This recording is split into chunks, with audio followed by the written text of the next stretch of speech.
Hello friend, welcome back to my channel Pathshala plus. अभाज्य गुणनखंड विधि द्वारा निम्नलिखित पूर्णांकों के एचसीएफ महत्तम समापवर्तक तथा एलसीएम लघुत्तम समापवर्तक ज्ञात कीजिए। तो अभाज्य गुणनखंड विधि द्वारा एलसीएम एंड एचसीएफ निकालना है। तो सबसे पहले जो संख्या दी है उसका गुणनखंड अलग अलग करेंगे। जैसे कि 12 का गुणनखंड कैसे करेंगे, 12 को लिखेंगे। गुणनखंड करते समय सबसे पहले छोटी वाली संख्या से काटेंगे, जैसे 2 से। तो 2 छंग 12। अब 2 जो है 6 जो है 2 से कटेगा, तो 2 तिहाई 6। अब किससे कटेगा, 3 से। 3 एक नंग 3। अब 12 को कैसे लिखेंगे, ऐसे लिख लेंगे। अब अभी रुकने दो। अब 15 के भी गुणनखंड कर लो, अभाज्य गुणनखंड करना है। तो 15 ऐसे लिखेंगे और इसको 15 कौन सी संख्या से कटेगी, 2 से कटेगा, नहीं कटेगा, 3 से। 3 के पहाड़े में 15 आता है, तो 3 से काटेंगे। सबसे पहले छोटी संख्या से चेक करेंगे, 2 से, 3 से, 4 से, 5 से, 6 से। तो सबसे पहले 3 से छोटी वाली संख्या से काटेंगे। तो 3 पचे 15।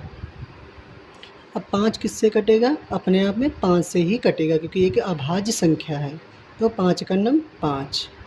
अब 21 देखिए कैसे कटेगा। 21 का अभाज्य गुणनखंड कैसे करेंगे। 21 कौन से पहाड़े में आता है, तो 3 के पहाड़े में 21 आता है, तो 3 सत्ते 21। अब 7 को किससे काटेंगे, 7 एक अभाज्य संख्या है, तो 7 ही से कटेगा। तो 7 एकन्नम 7। अब लिख लेंगे, कैसे लिखेंगे, 12 बराबर 12 के कौन कौन से गुणनखंड हैं, 2 गुणे 2, 2 गुणे 2 गुणे 3। अब 15 को लिख लेंगे, 15 बराबर 15 के कौन कौन से गुणनखंड हैं, 3 और 5, तो 5 गुणे 3। अब 21 के कौन कौन से गुणनखंड हैं, 21 के कौन कौन से गुणनखंड हैं, 3 गुणे 7। ठीक है, इतने मतलब गुणनखंड इसके हो गए। अब क्या करना है, एचसीएफ निकालना है। एचसीएफ को हिंदी में क्या कहते हैं, महत्तम समापवर्तक। महत्तम समापवर्तक एचसीएफ जब निकालेंगे तो सबसे, अब इसको और थोड़ा सरल में लिख लेंगे। कैसे लिखेंगे, सरल में कैसे लिखेंगे, आप इसको पावर में लिख लेंगे। अगर 2 बार लिखा है तो 2 की पावर 2 गुणे 3। 5 एक बार लिखा है तो 5 की पावर 1, लगाओ या ना लगाओ, 5 गुणे 3। अब 3 गुणे 7 लिखा है तो 3 गुणे 7 लिख लो। जो संख्या जितनी बार लिखी है उसकी पावर उतनी ही होगी। 5 एक बार लिखा है तो 5 की पावर 1, 3 एक बार लिखा है तो 3 की पावर 1।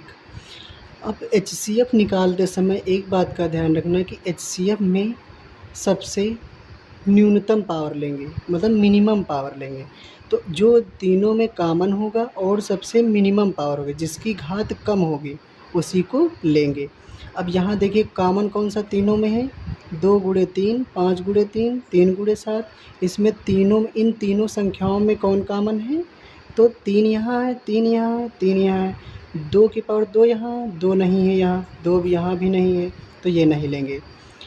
अब इसमें देखिए 5 है तो 5 और कहीं नहीं है, तो ये भी नहीं लेंगे। मतलब महत्तम समापवर्तक निकालते समय जो तीनों में कॉमन हो, दी गई संख्याओं में जो कॉमन हो उसी को महत्तम समापवर्तक में लिखेंगे। और कॉमन हो और प्लस न्यूनतम पावर हो, मतलब सबसे कम पावर वाला लिखेंगे। तो 3 की पावर 1 है तो 3, यही आंसर, यही उत्तर हो जाएगा। अब एलसीएम देखिए, एलसीएम मतलब लघु उत्तम समापवर्तक, लघुत्तम समापवर्तक। अब इसको कैसे करेंगे, इसमें आप एचसीएफ में कम पावर वाला लेंगे, न्यूनतम पावर वाला लेंगे, और एलसीएम में मैक्सिमम पावर वाला लेंगे, मतलब सबसे ज़्यादा पावर वाला लेंगे। जैसे यहाँ पास देखिए, जो कॉमन हो सबसे पहले उसको लिखेंगे। कॉमन क्या है, 3 इसमें 3 इसमें, तो इसको एक बार लिखेंगे। जो कॉमन होगा उसको एक बार लिखेंगे।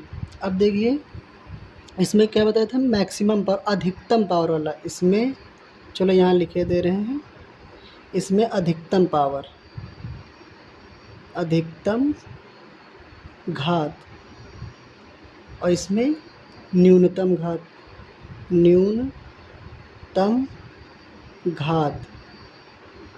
इसमें न्यूनतम घात वाला लेंगे, इसमें अधिकतम घात वाला लेंगे। तो सबसे पहले जो कॉमन होगा, ये कॉमन है, इसको पहले लिख लेंगे। अब देखो, अब जो अधिकतम घात है 2 की पावर 2 है, तो 2 की पावर 2 लिख लेंगे। अब साथ यहाँ जो अधिकतम जो कॉमन होगा और जिसकी पावर अधिकतम होगी उसको लिख लेंगे। जैसे यहाँ 3 की पावर 1 है, और यहाँ पास माना 3 की पावर 2 होती, और यहाँ पास 3 की पावर 1 होती, यहाँ 3 की पावर 1 होती, तो 3 की पावर 2 वाला लेंगे संख्या। तो यहाँ पास 2 है, 2 की पावर 2 है, तो ये वाला ले लेंगे। अब जो कॉमन नहीं है, जो जो बचा है उसको लिख लेंगे। 7 यहाँ बचा है, गुणे 7, 5 यहाँ है, गुणे 5। अब गुणा कर लेंगे, तो 3 गुणे 2 की पावर 2, मतलब 2 का 2 बार गुणा, तो 4, गुणे 7 गुणे 5, गुणे 7 गुणे 5।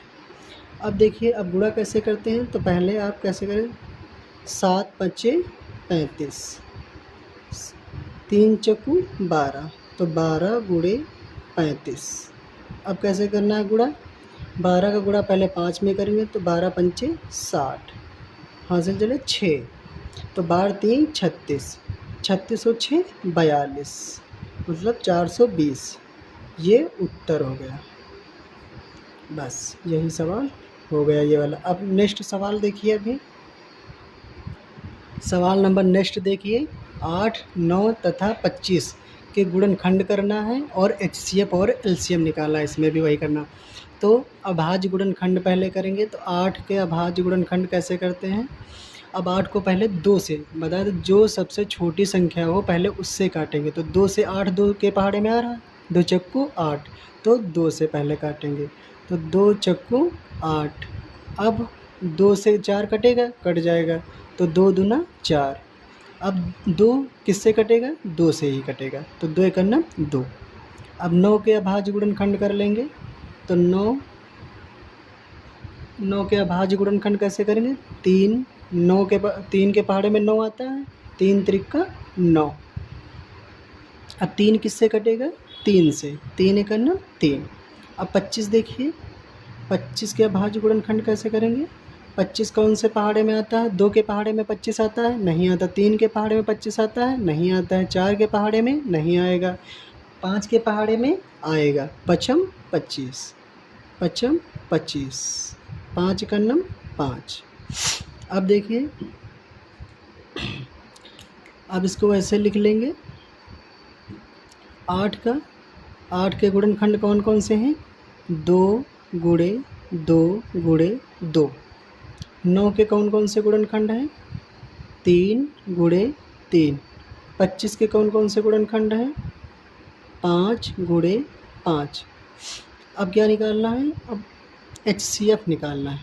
HCF मतलब महत्तम समापवर्तक, महत्तम समापवर्तक।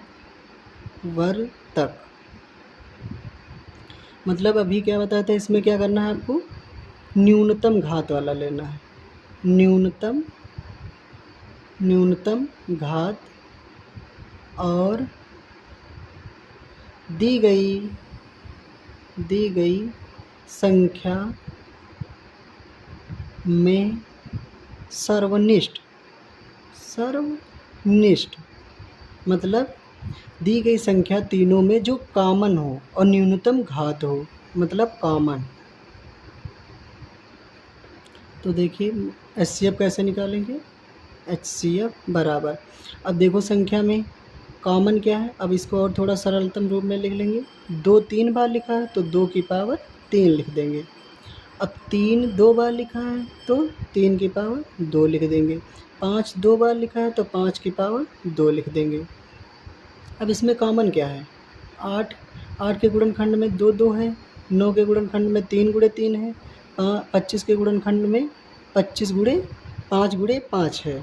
तो इसमें कॉमन कोई भी नहीं है। 2 यहाँ है, 2 यहाँ नहीं है, 2 यहाँ नहीं है, 2 यहाँ है, 2 यहाँ नहीं, 2 यहाँ नहीं, 5 यहाँ है, 5 यहाँ नहीं है, 5 यहाँ भी नहीं है, तो 1 कॉमन है। तो उत्तर यही उत्तर हो जाएगा 1 HCF। अब LCM मतलब लघुत्तम समापवर्तक, लघुत्तम समापतैर्य मतलब अधिकतम घात वाला, अधिकतम घात वाली संख्या कौन सी है? अब LCM अब अधिकतम पावर वाली कौन सी संख्या है?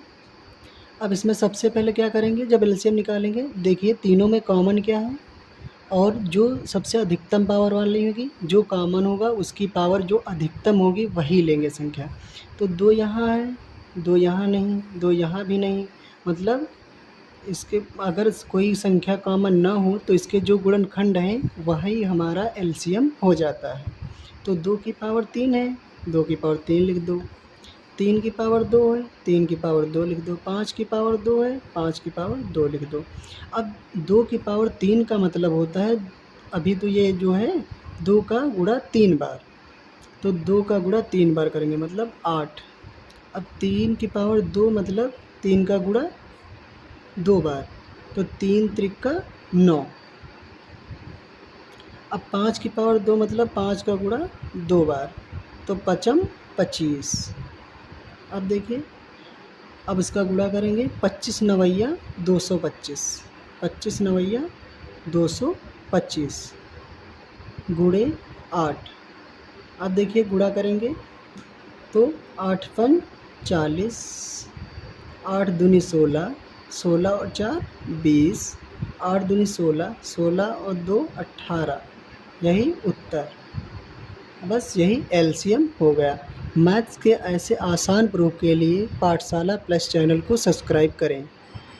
ऐसे ही सभी विषयों के लिए